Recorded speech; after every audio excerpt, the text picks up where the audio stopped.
Okay, welcome guys. This is episode 7 of Origin Stories, and today I've been really lucky to have these 3 lovely ladies here with me today. So I'm going to let them quickly introduce themselves, and then we're going to jump straight into the questions. So over to you, Carol. Hi, Carol. It's good to be here.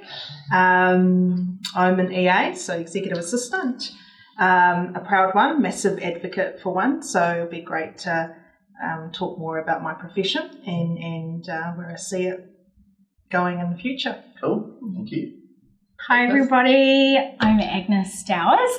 I'm Samoan and an executive assistant, passionate about being an executive assistant and just really excited to be here, so thank you for having me, Stephen. Oh, no worries. Hi everyone, I'm Caroline. I'm an executive assistant also, and I support New Zealand's biggest retailer, which comprises of a lot of brands that you're all very familiar with, I'm sure, and I support 3 executives and their teams. And my part-time, I actually like to scrapbook and take photos, so look out for a selfie. Perfect, all right. Been a member of plenty of those selfies already. Awesome. So where I wanted to start is to find out how this trio came together. And Caroline, I'll start with you. Tell me how you met both Agness and Carol, and what that story looks like. Well, out of both ladies, funny enough, I've known Carol the longest, and we met randomly through these great events. And what that has told me is that someone who I didn't really know has the same passion as me, to seek knowledge, learn and connect with people. Yeah. But we've really only just kind of discovered that kind of passion for our profession in January. And I've been very fortunate to work with Agness in a previous role. And again, even though we worked together, and this year has just really cemented, the friendships and the relationships that I have with these ladies. And the two of you? How did we meet each other? So I met Carol in January this year. Yeah.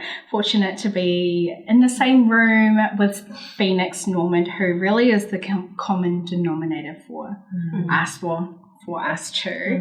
Caroline, I have worked with you at the warehouse group, and what's amazing is meeting you for the first time, another Polynesian, being an executive assistant was so exciting for me because I had never seen that before. And now I have 2 Poly sisters in the game, and it just makes the journey so much more exciting. Yeah. Perfect. Okay, cool. Yeah, and I mean, we were, Agness and I were actually talking about this today in terms of the common denominator, which is Phoenix. Yeah. For us, I've seen Caroline in quite a few events, and then Agness and Caroline and I obviously reconnected through Phoenix's session. One of the key things about being an executive assistant and being our profession is networking is absolutely key, and it just goes to show what networking does in terms of reconnecting people who are like-minded, empowered to take their profession to a different level. So we were just saying, we're so fortunate to kind of meet each other, knowing each other for less than a year, but what we've done for each other and through connection has been amazing. So, perfect. Great. So what I wanted to go into now is, obviously the podcast is called Origin Story, so I wanted to find out a little bit about your backgrounds, where you came from, and maybe I'll start with you, Agness. Tell me a little bit about your life growing up. What was life like? What was the family unit like? Where did you come from? Tell me that journey. Oh, exciting. So I was born in Samoa, so in a little hut that actually still stands to this day. So that's very exciting. In a little village called Lano in Sauvai. I came to New Zealand when I was 3 years old, and I grew up in Kapiti Coast in Wellington. Went to school there. So Wellington is really my life. And went to Paraparaumu College, and then came to Auckland in 2008 and kind of had lots of different jobs, always in the admin kind of lane. But growing up was awesome. I was the only girl, so I'm the only girl with 4 brothers, the youngest. So grew up by myself. I wish they were all around at that time, but, never mind. But, so that's pretty much me. I love, my parents are both passed away now, but and the journey that we're on now, I wish I could share with them to kind of signify that the sacrifices earlier on when they kind of came over on the boat, looking for a future, and it's kind of a dollar and a dream. But otherwise very exciting, and And that's pretty much me. And did they come over on their own? Did they come over with other family? How was that? No, they came. So my dad left his family. He was a cop in Samoa and then went to Fiji and met my mum on a boat on the way to New Zealand. And, and back in those days, they had like a different currency, like the pound and shillings and stuff. And he worked in the newspaper, the Dominion Post back in Wellington, worked like 3 jobs, like cycled from the Kapiti Coast to Wellington, which is like an hour drive. So I don't know how long that is cycling wise. So yeah, really humble beginnings. Didn't have much when we were growing up, but I really appreciate that being where I am now and just, all that hard work. And we grew up on a farm. Okay. So like with like harvesting fruit. So holidays were not holidays. So they were more like the kids would be like, I went on holiday. And I'd be like, I went to the farm. So 13 years of my life I spent on the farm. Yeah. So I definitely know what hard work is like. I was just going to ask, what did that teach you? Yeah. It really teaches you like, jobs in offices that we have pale in comparison to working outside and all the elements of the weather, the cold, the heat, long nights, early mornings. And when you like harvest fruit and berries, your fingers tend to get quite, stained with all the juices. So there you go. Yeah. And last question to just touch on 2008 it was? Yes. What brought you here? Oh, love. Yeah. Love brought me here, but, that's a different story. But anyway, I'm so glad, I don't regret moving to Auckland because I've had so many roles and so many different companies, met so many different people. And, I think everything happens for a reason in life, and that's so important. And the lessons that you learn from the bad times and the hardships. What was the biggest challenge that you faced moving? When I moved, I knew nobody. I only knew my partner at the time, but I knew no one. And it's quite lonely when you're trying to, you don't know who to turn to. I had family here, but not really close family. So, just no network, no support group, but still had my family in Wellington. Yeah. But, that's the hardest part is and navigating Auckland roads. Now I know I like the back of my hand, so there you go. I'm Google Maps. So that networking piece again is one of those things, right? Absolutely. It shows that importance that you're talking about, Carol.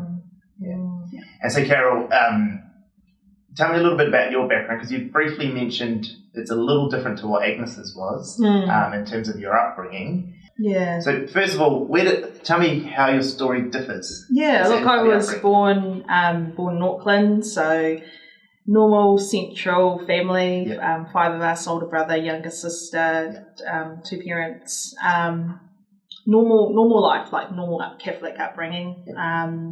My father was a strong Catholic, so I went to Catholic primary, went to Catholic high school, and it was, to be honest, not an exciting childhood, but a humble childhood in terms of, when I think about my parents coming all the way to New Zealand, and having met in New Zealand, and then just, buying a house here in terms of having to, settle into a country where English wasn't a first language.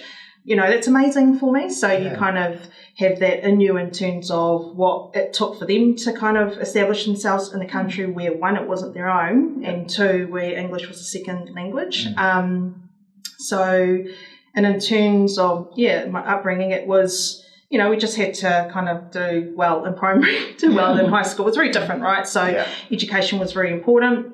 But my parents weren't particular in terms of what we wanted to be. We had to path our own kind of career, or what we wanted to do, which I think which I did. I kind of went the normal route, which was high school, tertiary, got my degree, and then kind of started my postgrad and haven't finished it. And just because life just got kind of busy and on top of full-time work. But so it was good. Look, I'm just, as Agness was saying, you're just grateful for, I couldn't imagine, and I say this all the time, but I couldn't imagine, because we had a lot of Japanese students come through our home over the years, so we're quite connected to the Japanese culture. I couldn't imagine what it would be like going to a country where English is a second language, nobody there, and you're trying to establish a new life with your family. You kind of think that, for me, I always think it's amazing that people come into this country and already are at the back foot of trying to establish themselves. It's hard enough establishing yourself in New Zealand, in Auckland, even harder for those who come overseas. So I always had that at the back of my mind. It's an admiration I've always had for people who, migrate to a country where it's not their own. They've got to leave people that they love and care about behind to try and make a better life. So, yeah. And with your parents, what do you know how they went about that? Like, what were some of their strategies when they first got there? Just, I guess growing up, it was just working hard. Yeah. So I guess, my father worked for an insurance company. It's funny because I'm an EA in an insurance company. So, and my mother kind of started off working in the factory and then made her way through to working in a rest home and caring for the elderly. So it essentially was about working hard. I mean, that's really the kind of gist of what it is, to kind of make things comfortable. We didn't have a lot growing up, but we had a roof over our head. We got to go to a good school, and but always, hand-me-downs and so forth and that sort of stuff. It was a part of our life, and something sometimes I probably I take for granted. So I've got a little girl, and there are no hand-me-downs, and it's quite, you kind of think, gosh, she's quite fortunate to get first hand of quite a lot of opportunities. And so I think about that in terms of how I was raised. It's just very different. So okay. And so let's go back and touch on some of those influential moments throughout your life. I mean, maybe one of them is your daughter, I guess is the most recent one. But maybe, so please tell me a little bit about how that has changed your perspective on life as well. And some of those is there any other real influential moments in your life through that journey that really stand out as sliding door moments, I suppose? Yeah, look, when I first started, when I first started my PA career, I remember one of my first bosses I was pretty quiet. Like, I wasn't quiet in high school, but I kind of, I just was like, well, I'm settling into a new role, new team. I just wasn't as talkative or loud as, people around my team. So one of the first things my boss had said, and when I started out as a PA, was you need to come out more. And, these people are going to walk all over you. So if you don't come out and speak out more and, challenge more and debate more, and I thought, okay, well, that's something I had to start working on. That was years ago. Like, people probably wouldn't think I'm shy or grew up shy, because I actually was, out of everybody in my family, the most quietest one in my family. So people used to think I was quite mousy. But compared to my brother and sister, it's completely taken, like, obviously done 360, and now I can't stop talking. So, but I think about, in terms of influence, it is really the people, I've gone through a really great career path, and it's just been different. It's not necessarily leaders, but, colleagues and different people that I've connected with have just kind of helped me, form a path. I read a lot as well, so it's a big thing for me to kind of connect through lots of reading, lots of knowledge. I've always kind of had this thing where knowledge is power, and I feel like, 10 years, kind of fast forward 10 years, it's really helped me in my career, and how I live my life and how kind of I see my life. But connection's such a key thing throughout everything I've done. I always say I wouldn't have done it, without being connected to people or kind of being influenced by others who've done amazing things, but also things they've gone through which has been challenging. One of the things I always circle back to is I'm just appreciative of the opportunities that I'm getting and how blessed I am. I remind myself that I work in town, I see homeless people every single day, and you kind of go, it's easy to complain, which I think, I do, and a lot of people do, but you are reminded of how blessed you are in your life when you see some people have it hard. So I try to remind myself of that daily. I don't always get it right, but it's something I try to do, to keep in check. Yeah, nice. And just touching back on how's perspective changed with having your daughter? It has actually. I was, she's crazy. She's just, look, to be honest, it's a wonderful juggle having a full-time EA role, which is as we know, it is demanding. It is absolutely demanding. When you're at the top of your game, there's a lot that you need to do, and there's a lot of expectations, and I'm super ambitious, right? Yeah. So I have high expectations of myself and high expectations of how I want to deliver for my leader, and I'm really fortunate to have a wonderful leader because, with flexibility, having a wonderful leader who takes care of me and supports me in terms of my home life, I can do both. But my little one has taught me a lot about chilling because I'm a bit of a perfectionist. I like to control, situations, but when you have a 6-year-old, there is absolutely, one day to next is you have no control. But also too, I remind myself that, and I like to remind Carol, she's 6 years old, that what she has and what she is given needs to be absolutely appreciated because times it is hard. Auckland is hard. New Zealand it's getting quite tough. So, and I'm conscious of bringing Carol into a very different world in terms of what the world I'm going to be living in. I have that at the back of my mind in terms of every conversation I have with her. It's pretty much what I think about, what sort of person is she going to be? And I want her, it's not about the smarts. I remind her that kindness, because I'm pretty black and white, I'm pretty tough and I don't do fluff. But when it comes to my little girl, I think, kindness and being there for others and helping others, it's a big, big thing in terms of, what I'm teaching her. Yeah, that's amazing. Cool. So Caroline, tell me, I want to know a little bit firstly about your family. Is it a similar story to either the girls? Where did they come from? Were you born here? Did you come? Was it your parents? What was the immigration story there, and how did that happen? Take me back to that. When did they come to New Zealand? Take you back. Okay. So I was born in Auckland. Yes. To be precise, Constantine, until I was about a toddler. I moved out west Auckland and still a Westie, Westie proud. And my dad born in Samoa. Mum was born here. I have 2 younger brothers, 2 very, very younger brothers. And it's really interesting because you're kind of thinking about your story and it's not something that you typically think about. And I'm like going, what was my story? And what I do remember and what is super evident is that my parents actually always supported me in what I wanted to do in school. Dad always wanted me to be like a lawyer, a doctor, and I think part of that is, a little bit of ching-ching, I bring it back. But primarily it was, are you happy? How was your day? And, when you look back at happiness and well-being, you think, oh my gosh, that is so important, and that sometimes we forget about that. So I remember just being happy and that also needing to do your homework. So it was, having to do your homework.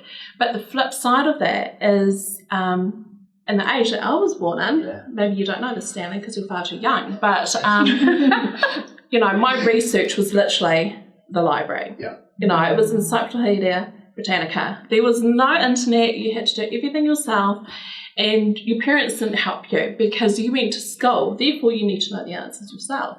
So I think it taught me a lot of discipline. And finding the answers and finding the solutions yourself. So tell me about your father in his journey here. When did he come as an adult? Did he come when he was young? And how did that differ to your mother who was born here? What was the differences between the two? I don't actually think there was much differences at all, actually. And I've never really thought about that. The origin or what country you're from, would that make anything different for your upbringing? I believe my experience would still be the same. Again, very humble beginnings. So we definitely knew the value of hard work and the very, very odd time, seldom time, like every 2 years I'm talking about, you'd get $5 for Christmas, and I would feel compelled that I needed to give that $5 back to help the family. And you couldn't spend it on your 50-cent ice cream at McDonald's. You gave back to your family to help them. So definitely hard work. You didn't take anything for granted. In the same token, you actually didn't ask for anything. very, very rarely. Like, you didn't ask for the latest toys or the latest Barbie doll because you knew that money was quite difficult to come by and that there was a lot of work and a lot of hours involved in that. And, I speak for myself, but I also think for both of you, getting very humble and you're very grateful for what you have. So you don't put your parents through the ringer and trying to ask for unrealistic demands. Yeah, fair enough. Yeah. Okay, cool. So where I wanted to go, before we move on into today and present day, I just wanted to throw a question at all of you. If you could give your 16-year-old one piece of advice of something that would help them walk down that path of life a little differently, what would that be? Maybe start with you, Caroline. Failure is absolutely important in your journey. And I only say that because it's, I think growing up, it just wasn't talked about a lot. So, I love to fail because, gosh, the learnings from it and what it does to you as a person is, it just makes you even better. So, amazing. Love that one. Me, I think don't want to grow up too soon. Like I remember being young and 16, I'm like, I'm an adult, I can do what I want, I can stay out, and now all I want to do is literally sleep and like watch Netflix, and do all the things that kind of you were told to do, do your homework, be good, stay home, and now, that's all I want to do. So not to want to grow up too fast, like take time and be patient. Yeah, I love that. Yeah, cool. Thanks. Caroline?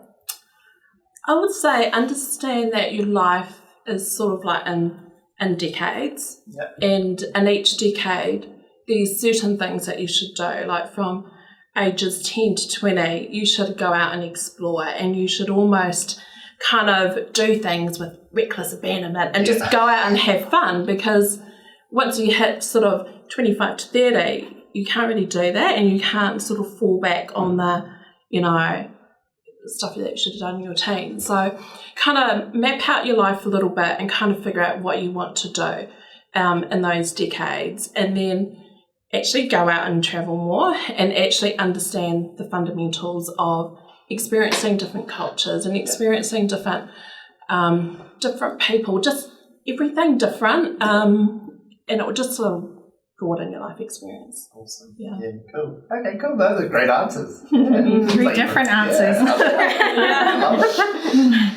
Okay, so now, we've gone through our life, we've become EAs, and I wanted to talk about that journey, especially as Pacifica woman in the workplace and executive assistant. And as a Cook Islander myself, and coming back to New Zealand for the first time in 12 years, I have been having all these conversations with lots of Polynesian and Māori people about these differences in our communities and the way we do business to Pākehā people. And there's something I wanted to change of my perspective of that, and I wanted to talk to you guys about what are the characteristics or what are the things that unite all of us with all the different people. And being EAs, you definitely get to work with many different ethnicities and cultures, because that's the way you're the person, right? You're the one who connects everyone out. So tell me, what are some of the things that I'll just open the floor here to anyone who thinks, what's some things that unite you or unite all of us in the workplace and in life? I'll go first. I think being Polynesian or being Samoan, we're taught, the way to leadership is to serve. So, serving is a big part of being an EA, and it's not the biggest part, but I think that is very common with us. We do things, we're organisers, we help out others where we can, and it's second nature. I think that's a one for me. Yeah, cool. Okay. Nice. Yeah, good question. I like that. Longer answer.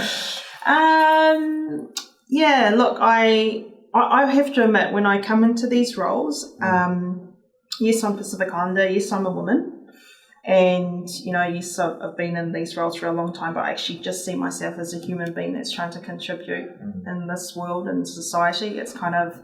It's what I always fall back to, the impact, your purpose, and it is the EA, but I think there's a wider context there in terms of the amazing things we can do in these roles. I talk to a lot of people about this because EAs, what we do is so impactful. We're supporting people that run major organisations, and how close we are to that business and to their decision making is huge. So I think for me, I just see myself, yes, I'm Pacific Islander woman, but I do see myself as a human being that's coming in and just wanting to make a difference, pretty much. So, I'm not sure if that's answered your question, but that's literally what I always say. What difference am I going to make? Because, to be honest, when you wake up in the morning, you want to live it, I feel, you want to thrive in this life. You don't want to just live in this world. You want to thrive. You want to make a difference. That's kind of for me.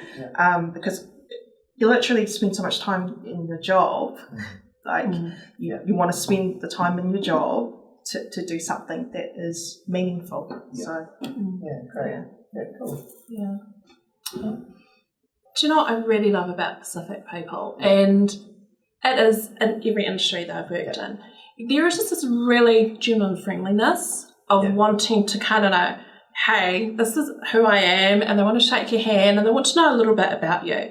You don't actually need to be in a meeting to kind of go, or actually work together for like 3 months and then you introduce yourself. You could be literally walking through the floor department and going through reception and they'll be like, oh, hey, Marlo, or whatever, just like, do that little eyebrow, look, and there's just like chemistry, I guess is the best way to say it.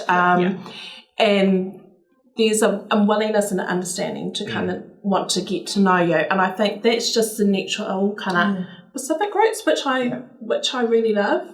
Cool. And so with, that's a good point actually, so with the way, I guess Pacifica people latch onto each other because it's like a common, you got common ground and things like that. How does that, if you're using that same approach, how do you do that with people who are from different cultures? Is that something that you have found that you can do? Is it a limiting factor when meeting people from different ethnicities and cultures, or that connection point? You talk a lot about connection. How has that been part of your life?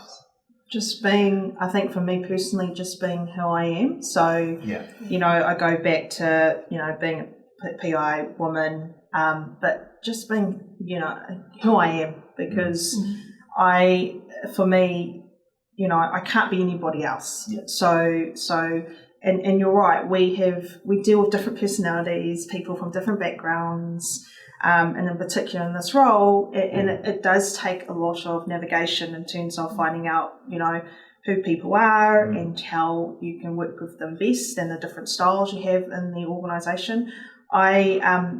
I've worked with diverse backgrounds for a very long time, so I think for me it's just a natural thing, right? I think it's like Caroline said, we're very good at just connecting with people, so and just very good at just having a conversation, whether it's a personal conversation or a professional conversation. It just comes naturally, but it's taken a lot of work, right? So there's a development of your personality that comes through in terms of your experiences that you've had. And so, but networking's networking. I think you meet people, they're amazing, and you kind of, and it just keeps you going. Cool. Yeah, okay. So I next wanted to talk a little bit about our mutual friend Phoenix, and you mentioned him already, and obviously I know how much you and, and all the work that he's done, and all his talk around his badassery and all the words, great words that he uses. Tell me about that journey that you've all been on, and have you all just met him this January, or did you know him previously? Did you go to any of his events previously? Was that the first one? No, I think it's the first for all of us. So tell me about that journey.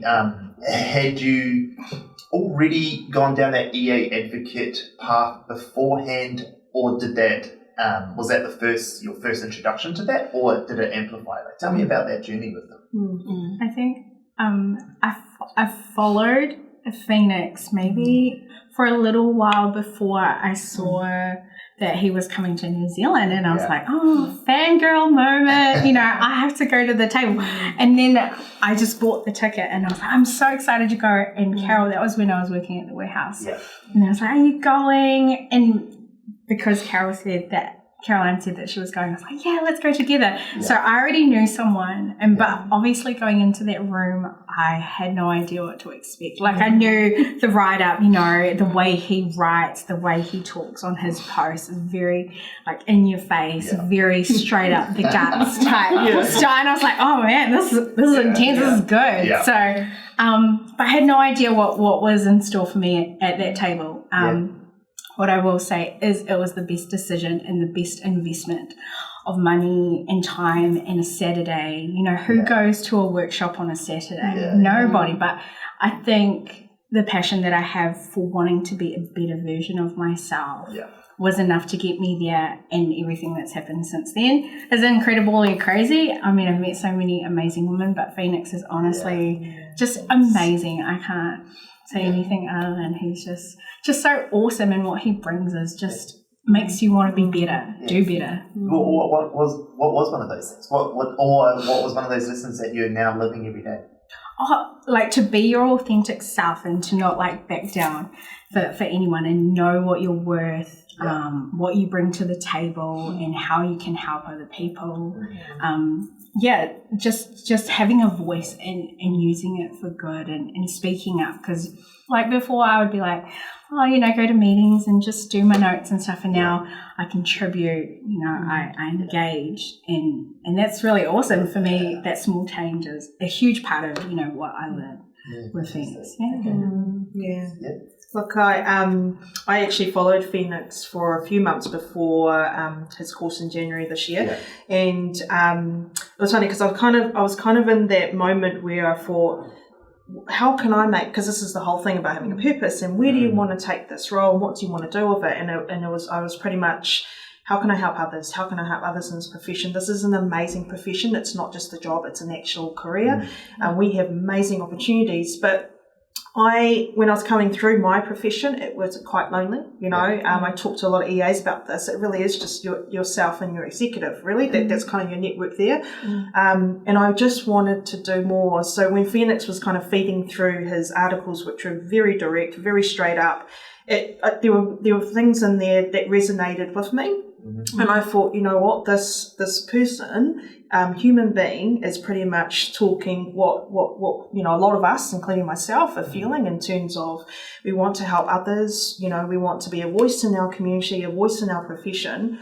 And so I signed up. And as Agness was saying, it was the best thing that we did, because Phoenix, even though a lot of us would have had a voice within our own organisation, the thing I've always come to is it's not just about myself.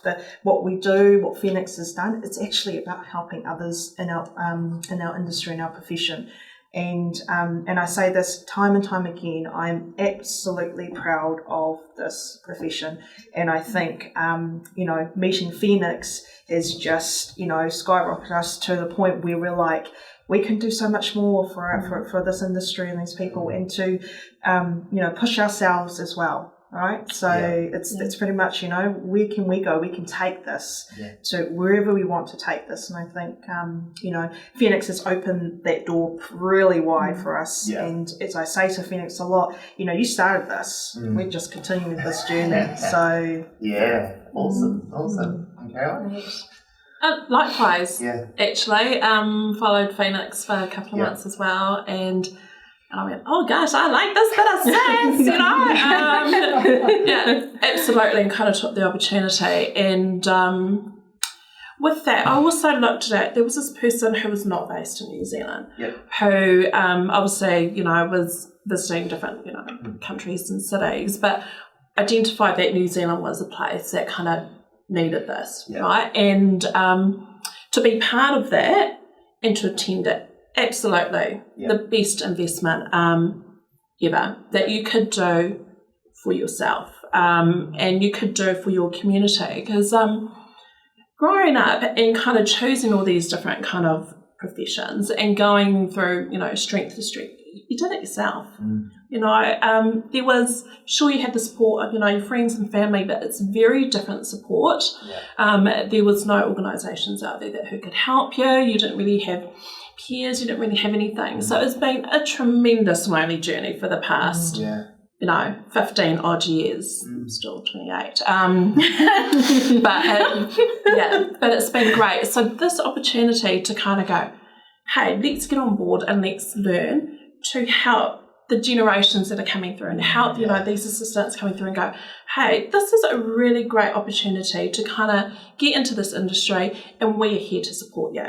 Yeah. We didn't have that support, but if you need someone, hey, reach out to us. We're happy to kind of guide you through because we know what it's like and how hard it is. And because we've got technology, it does not mean our roles are easier. It is demanding. It is constant. I worked before the internet. Before the internet, and I went home, and that was it. And I think, oh my gosh, that was my balance. The phone comes with me. So now we have to learn about different strategies, and now we have to teach people. And we've gone through the battlefields, and we want to give that love back to other people out there. Inspire even people who are even considering becoming a PA or an EA. Is it for them? Talking about it, sharing what we've been through, and hopefully igniting some fire there. Like meeting Phoenix for the first time really amplified the reasons, like the why. I guess why we get up in the morning and do what we do.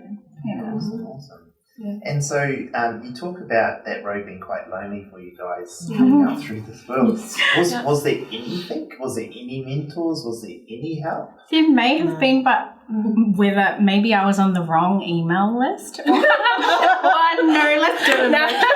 Didn't make but it. I just feel like in the last 12 to 18 months, all of a sudden, we know, or we're on LinkedIn or we're on email threads that invite us to things, we know about it. But definitely ages ago, I heard nothing. There was no, or maybe it was hidden. I don't know. I don't know what it was, but it definitely wasn't what it is now. But I'm grateful that it is now, and hopefully it helps a lot of new EAs and PAs coming into the game, knowing that there is support. I mean, we're always up for sharing things on our own LinkedIn through real person-to-person networking. And we met you. So it works. Absolutely, it does. The loneliness, there already is loneliness in an EA role, right? So the higher you go, the more lonely it is.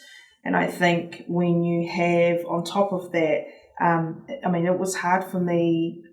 I spent 3-4 years trying to find a network. I connected to some, and that just didn't work, right? EAs just live such busy career lives. It's actually harder for EA to get EAs to get in a room than it is to get their execs and everybody else. We always say that because we put ourselves last.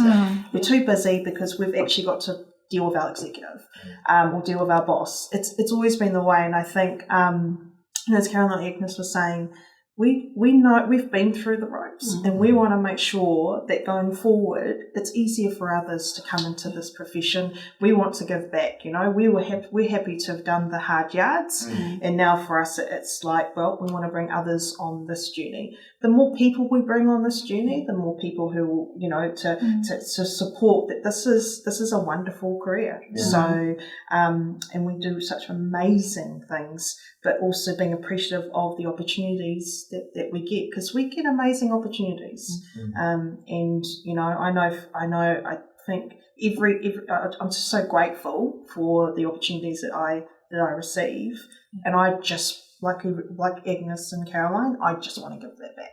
That's all I want to do. So cool. And so do you think then maybe what brought you through that journey is touching back to what we started on when you talk about your families and that hard work? How do you think that influenced that journey? Is that everything? Is that the answer? Like, was that hard work, is that all it took? I think hard work, determination, but also that nothing worth having comes easy. So, and having passion in anything you do, whatever career path you choose to take, is really having that fire and really knowing your why you do things, whether it's family, or children, or self-worth, or mental health, and all the kind of things that come into it. But yeah, definitely the upbringing has a huge part to do with it, because you look at your family and your parents and you want to make good on those sacrifices and the hardships, and knowing that you did something with your life other than nothing. Okay, cool. And so, what do you, if you could, I mean, you've gone through Phoenix's program and you're still obviously part of that tribe. What are you hoping to do with that? What are you trying to, how would you like to change the game in your own little world? How would you like to leave your mark? Well, I tell you what, that mark has already happened because not only has it worked for us, plus, other ladies as part of the tribe, and it's quite funny saying this out loud, but we have a great amount of influence. Already in sort of 10 months, I've seen a lot more posts on LinkedIn advocating for our brand. I've always been a little bit out there for a little bit anyway, but we've seen a lot more engagement in our profession. We've seen a lot more people wanting to kind of connect with us, and it's not just peers. We're talking about different organisations. We're talking about senior leaders. We're talking about a lot of different people out there in the market. So opening those silos and those opportunities for everyone has been fantastic, and it's only been the beginning. I think the great thing about having Phoenix is kind of helped us going, here are the people that are very similar to you and who are interested in the same kind of journey, and he's helped farm those people, and we've just kind of picked it up and just kind of went ahead with it. Awesome. And so, Caroline, I want to also touch on obviously your amazing achievement that you got this year as New Zealand's EA of the Year. First of all, I want to ask, everyone, congratulations, and obviously well deserved. I guess what I want to ask about that experience, and I want to sort of dig into say, how was it to win? What did that mean to you? Well, I will tell the secret. So everybody will hear this, and the reason why I say this is to inspire anyone to kind of just go for it. Be bold and just do it. So that award, fantastic, great work conference, because without you guys, we would not have this award. The initial process, I actually self-nominated myself, and the reason why I did that is because, first of all, I wanted to go through the questions, and I wanted to understand what an award meant and what they would ask of an individual, and whether I would match that criteria. So I actually really did it for personal development and self-assessment, which I normally do anyway. And then obviously, I got my manager's support and their testimonials and, verified and went through that process. So I didn't completely do it all myself. So I had support of people, which was fantastic. Went through that, great. But I tell you, that evening, I was petrified. I was nervous. I could not drink a glass of wine to calm my nerves. I could not eat. I was just super, super nervous. And I think maybe it was just that pressure of probably winning it, because a lot of people do that. Of course, it's easy for you, which put pressure on myself, I think, on self-reflection. Because so many people just went, oh, of course, but it's not really about the winning, right? It was, for me, it was kind of going, an organisation had believed that an award is important enough out there in the market, because we've got so many other awards for campaigns and execs, but it's recognising, going, hey, we've got one for the admin professionals, we've got one for the office managers. That is the real winner on the day for this. Cool. But the flow-on effect has been, people want to connect with you more. I found in that experience, and they probably want to find out how you kind of got there. And a lot of senior leaders are kind of connecting with you. A lot of people going, hey, how about this? How about that? So I've liked that aspect of it, because that information that's coming through, I get to share it with my, with my lovely EA tribe. So we're all one, you know. Okay, cool. And for you guys, how was it? It was also like, I was there on the night, and I think I was more excited than Caroline because she was so quiet. But and I screamed when they announced her name, because really when Caroline wins, or any of us win, it's a win for everybody. You know, I really strongly believe in everyone being able to shine and no one having to dim it for others. But I'm so proud of her. Like, she definitely deserves it. Absolutely. Yeah.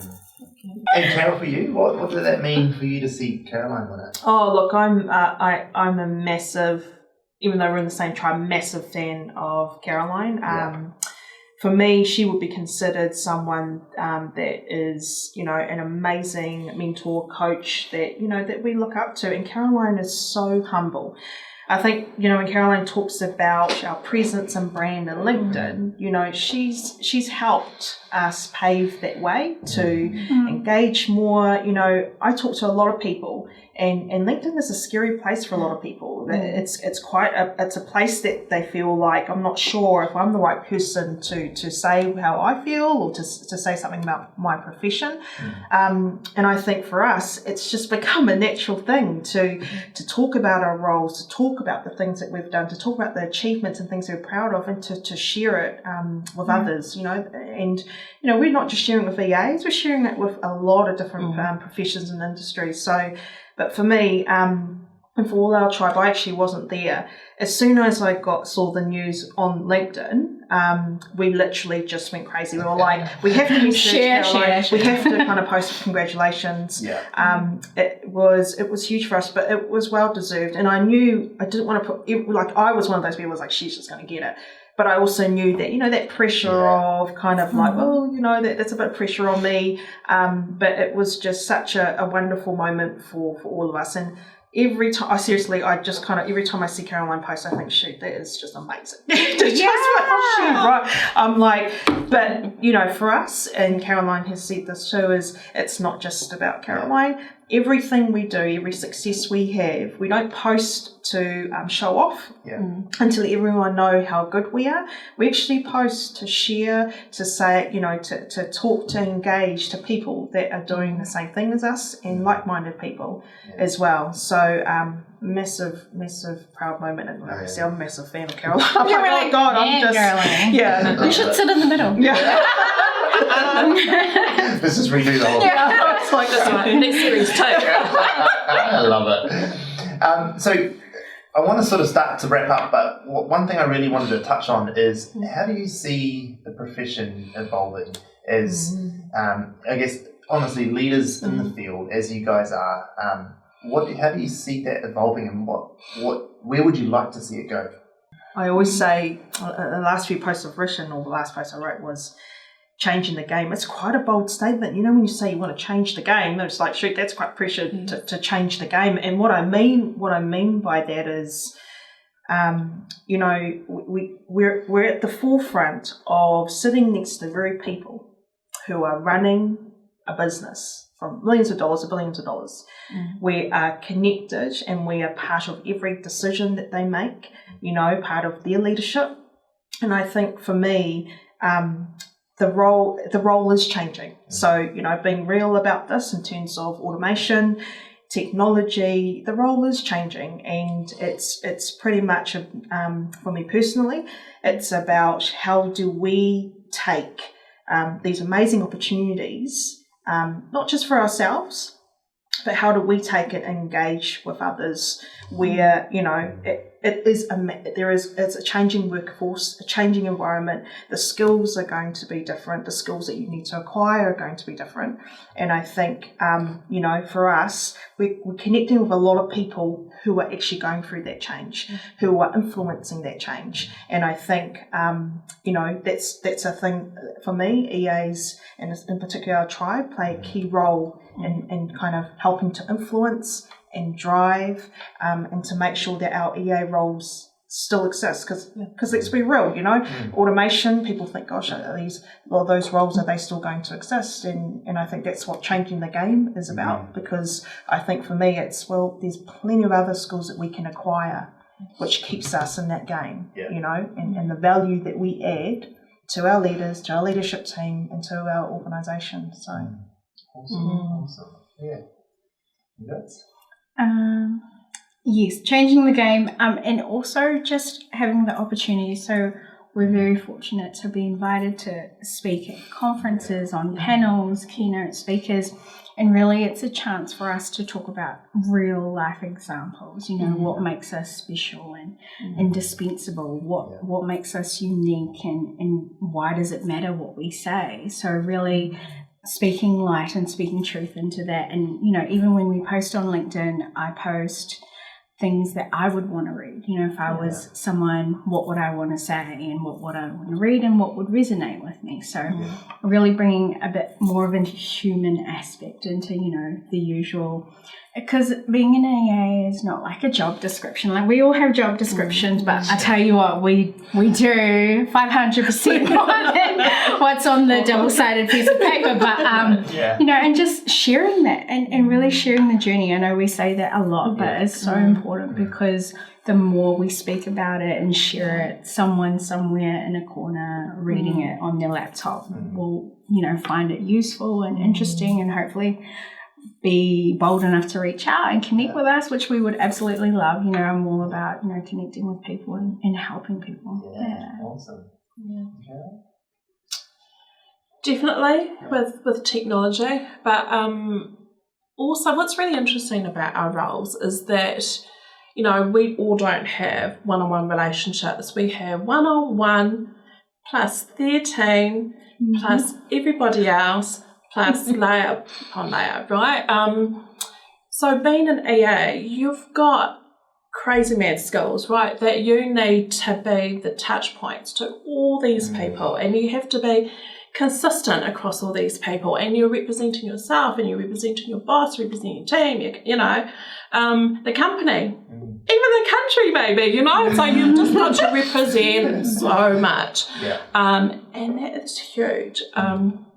But also the connection with the team is really important. I'm personally myself, I'm very people-centric, and I'm all about team culture and all about kind of togetherness. So in order to get your executive working and to get your company working, you need to get the people behind it and the team to be, cohesive and, like a big, huge machine for it to keep rolling on. So don't forget, people at the heart, and be empathetic, be kind, check in once in a while and say hello, get away from your phone, and talk to people in the kitchen. I tell you, I've had so many crazy conversations with people in the kitchen. That's your tip. Talk to people in the kitchen, put down your phone. Yeah, perfect.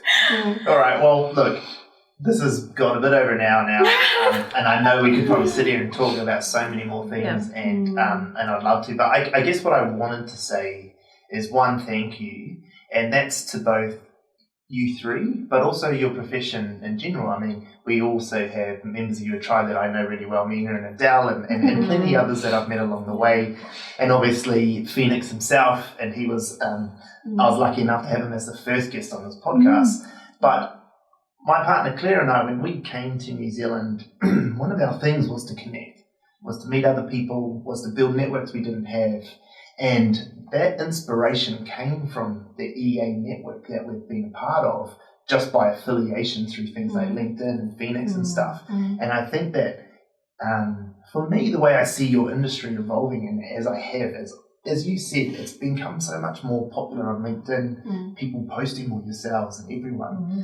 It's changing the way the rest of us look at it. The rest of us look at that as an essential part of being a human in today's world, more so than business, and more so than and more so than just in life in general. And I think that our success so far to date in this country, although it's only been 5 weeks, has all come from that. And I think that that's something you should push more. And I think that, I mean, you already do, so don't get me wrong, but your influence is not on EAs, it's on the world. Like, the world should be kind, the world should connect, the world should talk in kitchens so much more. And that's why I really wanted to get you guys on today, because I knew that's what you were going to press, because I knew that that's what you guys do. You're so good at it. So thank you so much for all that you've done for Claire and I. And it's been so great to me, and obviously we're besties now because we go to all the same events. but yeah, that's all I can say. Thank you so much for coming on the podcast. It's really, really appreciate it. I know Claire does as well. Yeah. So thank you, guys. Thanks for having us. Thank you. You're welcome. All right. Catch you later.